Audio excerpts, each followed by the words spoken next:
Dream job ఆదిత్యతోనే సాధ్యం. Aditya degree colleges admissions open. For more information visit our website. దశాబ్ద కాలం ఎదురు చూపులకి తెరదించుతూ తెలంగాణ ప్రభుత్వం గద్దర్ పేరిట సినిమా పురస్కారాలను అందించింది. ఫంక్షన్ బాగా జరిగింది, చాలామంది వచ్చారు అని అందరూ కూడా ఆనందపడ్డారు. కానీ ఎఫ్డిసి చైర్మన్గా ఉన్నటువంటి దిల్ రాజు గారు మాత్రం ఒక రకంగా అసంతృప్తి వ్యక్తం చేశారు.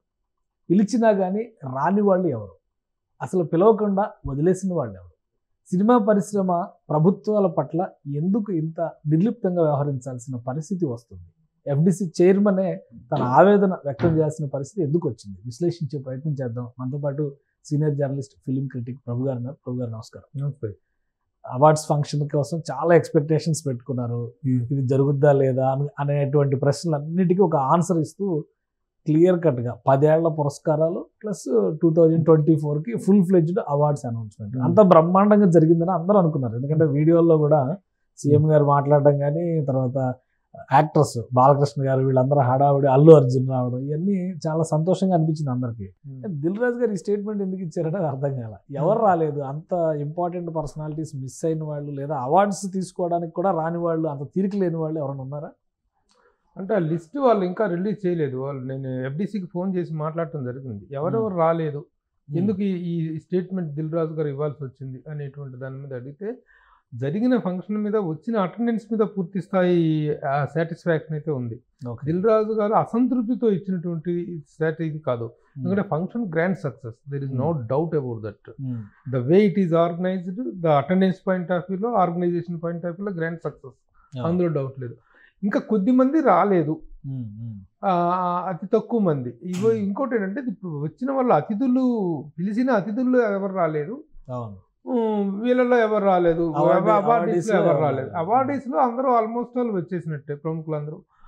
అవుట్ ద స్టేషన్ ఇచ్చినటువంటి దుల్హర్ సల్మాన్, శ్రేయా ఘోష్లు, వాళ్ళిద్దరూ రాలేదనేటువంటిది ఒక ఇది ఉంది. మరి ఆ కారణాలు మనకు తెలియవు. అట్లాగే వీళ్ళలో కూడా ఒక చిన్న చితక ఒకళ్ళిద్దరు తప్పితే ఆల్మోస్ట్ వాళ్ళు అందరూ వచ్చారు. మామూలుగా ఇంతకుముందు ఎలా ఉండేదంటే, బిగినింగ్లో నంది అవార్డు, ఉత్తమ చిత్రంగా నంది అవార్డు వచ్చినప్పుడు ఆ చిత్ర కథానాయకుడు, కథానాయిక వాళ్ళకి కూడా పిలిచి అవార్డు నిర్మాతకే ఇచ్చారు. బెస్ట్ ఫిలిం అవార్డు నిర్మాతకే ఇచ్చినప్పటికీ వాళ్ళు కూడా స్టేజ్ పైకి వచ్చి అసోసియేట్ అయ్యేవాళ్ళు, ఎస్కార్ట్ అయ్యేవాళ్ళు. వీళ్ళు కూడా ఉత్తమ చిత్రం అవార్డు తీసుకున్నటువంటి దానికి అంత గౌరవం, అంత రెస్పెక్ట్ ఉండేది అనమాట. మరి ఇప్పుడు అలా కాన్సెప్ట్ లేదు. మామూలుగా మూడు చూసాం, ఉత్తమ, best, second best, third best, ఆ సినిమాల నిర్మాతలు మాత్రం వచ్చారు, కొంతమంది మిస్ అయ్యారు. అయితే ఈ అటెండెన్స్ విషయంలో పూర్తి స్థాయి అసంతృప్తి అయితే ఎవరికి లేదు. కొంతమంది వచ్చింటే బాగుండేది. గెస్టుల్లో వచ్చేసి చిరంజీవి గారిని గెస్ట్గా పిలిచారు, మహేష్ బాబును గెస్ట్గా పిలిచారు, కొంతమందిని గెస్టులుగా పిలిచారు. ఆ గెస్టులుగా పిలిచిన వాళ్ళు రాలేకపోయారు because of their pre schedules. వీటితో ప్రీఆక్యుపైడ్. చిరంజీవి గారు ఎక్కడో అవుట్డోర్లో షూటింగ్లో ఉన్నారు, చాలా దూరంలో ఉన్నారు, అవుట్ ఆఫ్ ద స్టేట్లో ఉన్నారు. ఈ కారణాల వల్ల వాళ్ళు రాలేకపోయారు. అయితే ఇప్పుడు ఈయన ఇచ్చినటువంటిది దీని మీద పూర్తి స్థాయి అసంతృప్తితో కాదు దిల్ రాజు గారు ఇచ్చినటువంటి స్టేట్మెంట్. దిల్ రాజు గారు చెప్తుంది ఏంటంటే, ఇక ముందైనా సరే గవర్నమెంట్ అనేటువంటిది పిలిచి పురస్కారాలు ఇస్తున్నప్పుడు, గౌరవిస్తున్నప్పుడు ఆ గౌరవాన్ని స్వీకరించడం కూడా మన బాధ్యత అనేటువంటి సెన్స్లో చెప్పారు. అది దాని ముందు ఇంకొంచెం స్ట్రాంగ్గా, రెగ్యులేట్గా దీంట్లో ఒక రిక్వెస్ట్ ఉంది, ఒక హెచ్చరిక కూడా ఉంది. హెచ్చరిక పూర్వకంగా మనం when the government is respecting us, let us also honour the respect. అంటే ఒక స్పెసిఫిక్ ఇష్యూ ఏదైనా ఉంటే కానీ ఇలాంటి మాటలు రావు కదా. మీరు చిరంజీవి గారి గురించి అయితే అందరూ డిస్కస్ చేశారు. చిరంజీవి గారు జనరల్గా 10 ఏళ్ల తర్వాత తెలంగాణ ప్రభుత్వం చేస్తున్నటువంటి ఈవెంట్, ఇది ఒక వేడుక. సో ఈ వేడుకలో ఇండస్ట్రీలో ఉన్నటువంటి ప్రముఖులు అందరూ కూడా, దర్శకుల దగ్గర నుంచి అందరూ రావాలనేటువంటి కోరుకున్నారు. కనిపించారు, రాజమౌళి గారు వీళ్ళందరూ కనిపించారు. బట్ వెంటనే స్టేట్మెంట్ ఇచ్చేసరికి ఏంటో ఏదో జరిగింది అనేటువంటి అనుమానం వచ్చింది. సో అట్లాంటి సంకేతాలు ఎవరైనా చిరంజీవి గారు రాకపోవడానికి ఏమన్నా రీజన్స్? చిరంజీవి గారు రాకపోవటం మీద అసంతృప్తి అయితే కాదు. Reason is strong, satisfied reason అది. ఈయన ఇచ్చింది ఇన్ జనరల్ స్టేట్మెంట్ తప్ప పర్టికులర్గా వీళ్ళు రాలేదు, వాళ్ళు వీళ్ళు ఇది లాంటిది కాదు. ఇక ముందు కూడాను ఏదైనా ఆబ్సెంటీస్, ముఖ్యంగా అవార్డీస్లో, ఇది ఇప్పుడు జరిగిన అవార్డుల కంటే ముందు కూడా జరగబోయే వాటికి సంబంధించినటువంటి హెచ్చరిక, గవర్నమెంట్ జరగబోయే వాటికి జరిగినటువంటి రిక్వెస్ట్ గానే మనం తీసుకోవాలి తప్ప జరిగిన వాటిలో అసంతృప్తి ఫీల్ అవ్వాల్సింది లేదు. ఆల్మోస్ట్ వాళ్ళు ఒక రీజనబుల్ అమౌంట్ ఆఫ్ ఇది. కానీ ఇక ముందు మాత్రం ఎట్టి పరిస్థితుల్లో ఈ రీజన్స్, ఆ కారణాలు, ఈ కారణాలు చెప్పి ఈ అవార్డులు మాత్రం ఎగవేసేటువంటి పరిస్థితి వద్దు. All the awardees are must and should they must attend అనేటువంటిది ఒక ఇంటర్నల్ నిబంధన. బయటికి దానికి ఒక రూల్ పాస్ అయితే చేయలేము. నేను రాను అవార్డు తీసుకోవడం, కొంతమంది అవార్డు తిరస్కరిస్తుంటారు. గద్దరే ఏ గద్దరే పేరు మీద అవార్డు ఇస్తున్నా ఆ గద్దరే అవార్డును తిరస్కరించింది, అవార్డు తీసుకోవడం తిరస్కరించిన సంగతి మనకు తెలిసిందే. అయితే ఇక ముందు గవర్నమెంట్ ఇచ్చేటువంటి వాటిలో ఎవరు కూడాను ఆబ్సెంట్ అవ్వడానికి వీల్లేదనేటువంటి ఒక హెచ్చరికని పరోక్షంగా ఇచ్చారు దిల్ రాజు గారు. కారణం ఇంకోటి కూడా ఏంటంటే the government is having ever right. నువ్వు ప్రత్యక్షంగా ఏం చేయలేకపోయినా నేను ఒక గౌరవం నేను ఇస్తున్నప్పుడు ఇక కమిటీ అనేటువంటి నిర్ణయిస్తుంది, అవార్డులు ఎంపిక చేస్తుంది. చేసినప్పుడు దాన్ని సగౌరవంగా థ్యాంక్స్ ఫర్ అనౌన్సింగ్ మీ అనేటువంటి ఒక స్టేట్మెంట్ కూడా ఎవరు ఇవ్వట్లేదు.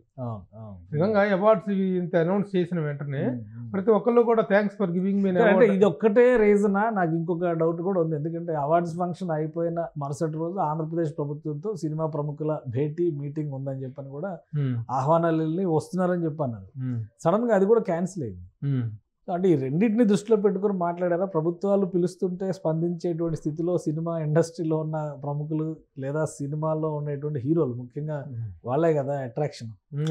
హీరోలు హీరోయిన్లు అంటే ఎలాగో పరభాష వాళ్ళే వస్తున్నారు కాబట్టి అది కూడా రీజన్ అయి ఉండొచ్చా? అది ఒక అనధికార భేటీ, అనధికారికంగా జరిగినటువంటి తప్ప ప్రభుత్వ పరంగా జరిగినటువంటి ఆహ్వానం కాదు. సీఎం గారు అపాయింట్మెంట్ అడిగారు, సీఎం గారు అపాయింట్మెంట్ ఇచ్చారు కానీ not in general meeting, general ఒక చిన్న గెట్ టుగెదర్ లాంటిది తప్ప ఒక ప్రభుత్వ పరంగా జరిగినటువంటి ఒక అధికార పరమైనటువంటి ఇది కాదు అది. అయితే దానికి చాలా షార్ట్ నోటీస్ అయ్యింది. ఆ షార్ట్ నోటీస్ అవ్వటం వల్ల అందరికీ ఇన్ఫర్మేషన్ చేయటం, వాళ్ళ రాకని కన్ఫర్మ్ చేయటం అనేటువంటిది సాధ్యపడలేదు. ఈ షార్ట్ నోటీస్ ఉంది కాబట్టి ఇక ముందు ఇంకొంచెం పెద్ద స్థాయిలో చేద్దాం, కొంచెం ఎర్లీగా ఇన్ఫర్మేషన్ తోటి పిలుద్దాం అనేటువంటి దీంతో దానికి. అది కాకుండా ఇక్కడ శనివారం రోజున ఇంత పెద్ద ఫంక్షన్ వేసుకొని జరుగుతుంటే మళ్ళీ వెంటనే బయలుదేరి ఆదివారం రోజు పొద్దున అక్కడికి వెళ్ళటం అది ఎంత సాధ్యపడే పని కాదు. ఆ కారణంగా అది అట్లాగో అధికారం కాదు కాబట్టి మళ్ళీ ఇంకొకసారి పెట్టుకుందాం అనేటువంటిది ఆ 14వ తారీఖు సాయంత్రం తీసుకున్నటువంటి నిర్ణయం. అంటే ఎఫ్డిసి చైర్మన్ గా ఆయన చెప్పారా లేదా దీన్ని ఇండస్ట్రీలో ఒక పెద్దగా చెప్పారా? ఇది కూడా ఆలోచించాల్సినటువంటి విషయం. Both the ways. ఇప్పుడు ఎందుకంటే రేపటి రోజున రేపు ఆంధ్రప్రదేశ్ ప్రభుత్వం కూడా నంది అవార్డుల ఇది చేస్తుంది. ఇన్ని సంవత్సరాల అవార్డులు పెండింగ్, అనౌన్స్ చేసిన అవార్డులు, అనౌన్స్ చేయాల్సిన అవార్డులు, కమిటీలు ఫామ్ చేయాల్సిన అవార్డులు, చేయకూడని అవార్డులు అన్ని చాలా ఉన్నాయి. ఇప్పుడు ఆల్రెడీ అనౌన్స్ చేసిన అవార్డులు ఇవ్వాల్సిన బాధ్యత ఉంది. మధ్యలో వాళ్ళ హయాంలోనే అనౌన్స్ చేశారు, వాళ్ళ హయాంలోనే. మధ్యలో వైఎస్ఆర్సీపీ ప్రభుత్వ హయాంలో అసలు ఆ ప్రక్రియ లేదు కాబట్టి వాటిని కూడా వీళ్ళు ఇచ్చినట్లుగా, తెలంగాణ ప్రభుత్వం ఇచ్చినట్లుగా బెస్ట్ ఫిల్మ్, సెకండ్ బెస్ట్ అన్ని సినిమాలు చేసేటువంటి అవకాశం లేకపోవచ్చు. ఎందుకంటే ఆల్రెడీ పెండింగ్ ఇవి అన్ని కలిపితే 13